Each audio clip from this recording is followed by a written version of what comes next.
ભરૂચ શહેરમાં દિવસે ને દિવસે ગંભીર બનતી ટ્રાફિક સમસ્યાને હળવી કરવા તંત્ર એક્શનમાં આવ્યું છે.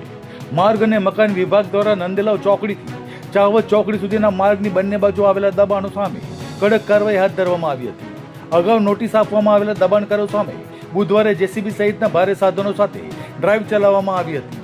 માર્ગની મધ્યરેખામાંથી 15 મીટરની હદમાં આવતા શેડ, ઓટલા, લારી, ગલ્લા તેમજ અન્ય ગેરકાયદેસર બાંધકામો દૂર કરવામાં આવ્યા હતા. કાર્યવાહી દરમિયાન કોઈ અનિચ્છનીય ઘટના ન બને તે માટે ચુસ્ત પોલીસ બંદોબસ્ત પણ ગોઠવવામાં આવ્યો હતો. તંત્રની હાજરીમાં એક પછી એક દબાણો હટાવવામાં આવતા વિસ્તારમાં ભારે ચહલપહલ જોવા મળી હતી. માર્ગ અને મકાન વિભાગના અધિકારીઓએ જણાવ્યું હતું કે માર્ગની નિર્ધારિત પહોળાઈ જાળવવા, ટ્રાફિકને સુગમ બનાવવા અને ભવિષ્યમાં અકસ્માતોની સંભાવનાઓ ઘટાડવાના હેતુથી આ અભિયાન શરૂ કરવામાં આવ્યું છે. વિભાગે સ્પષ્ટ સંકેત આપ્યો છે કે આ માત્ર શરૂઆત છે.